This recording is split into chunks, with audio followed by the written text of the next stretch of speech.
বাড়ি ময়মনসিংহের ঈশ্বরগঞ্জে, পরিবার নিয়ে থাকবেন শহরে, এমন কথা বলে 4 মাস আগে জাতীয় পরিচয়পত্র দেখিয়ে ফ্ল্যাট ভাড়া নেন 2 জন।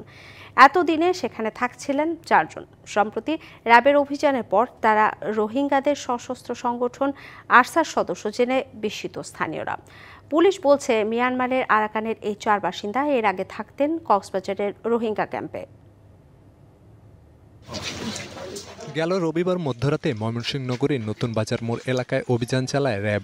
2.25 ঘন্টার অভিযানে বহুতল ভবন গার্ডেন সিটির 10ম তলার ফ্ল্যাট থেকে ধরা হয় রোহিঙ্গাদের সশস্ত্র সংগঠন Arakan Rohingya salvation army Archer 4 সদস্যকে।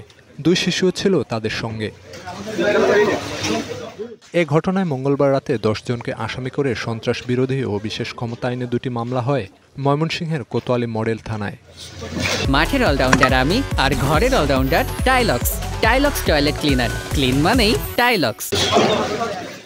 আরসা সদস্যরা নগরীর ব্যস্ততম এলাকা নতুন বাজারের এই ভবনে কিভাবে ভাড়া নিয়েছিলেন, কিভাবে সেখানে থাকতেন, এ নিয়ে কথা বলেছেন ওই ভবনের দারোয়ান। বুলেটের নাম্বার দেখে মনির আসে, এসে বলছে যে বাসা ভাড়া হবে। বলে ঠিক আছে, আমরা তো মহিলাই, আমার আব্বা আমার বৃদ্ধ, তারা থাকবে। হুজুর মানুষ দেখে ভাড়া দিছি আমরা, তাদের ভিতরে এরকম শয়তানি, এটা তো আমরা জানতাম না। আশপাশের বাসিন্দাদের মতো চলাফেরা ছিল আরসার সদস্যদের। ধরা পড়ার আগে তা বুঝতেই পারেননি স্থানীয়রা। স্বাভাবিকভাবে যেরকম আমাদের বাংলাদেশে জনগণ আছে বা আমাদের পাড়া প্রতিবেশী আছে, ওদের মতোই বাসা ভাড়া নিছে, আমাদের সাথে স্বাভাবিকভাবে আচরণ করছে। ময়মনসিংহ থেকে গ্রেপ্তার 4 জনের মধ্যে 3 জন ভাই বোন, আসমতুল্লাহ, শাহিন আক্তার ও সোনেয়ারা। মিয়ানমারের আরাকান রাজ্যের কাউনিয়াবিল এলাকার বাসিন্দা হলেও থাকতেন উখিয়ার থ্যাংকালি রোহিঙ্গা ক্যাম্পে। অপরজন হাসান আরাকানের খুনকুন এলাকার বাসিন্দা, থাকতেন কুতুপালং ক্যাম্পে। আর আরসার প্রধান আতাউল্লাহ আবু জুনুনি সহ আরও 6 জনকে গ্রেপ্তার করা হয় নারায়ণগঞ্জের সিদ্ধিরগঞ্জ থেকে। দেশকে একটা অস্থিতিশীল করার জন্য তাদের উদ্দেশ্য ছিল। তাদের বিরুদ্ধে আপনার 2টা মামলা আছে, একটা আপনাদের এই ময়মনসিংহ কোতোয়ালি থানা হয়েছে, আর আপনার নারায়ণগঞ্জ মামলা আছে, এবং তাদেরকে জিজ্ঞাসাবাদের ঘটনার ব্যাপারে 10 দিনের রিমান্ড আবেদন করা হয়েছে।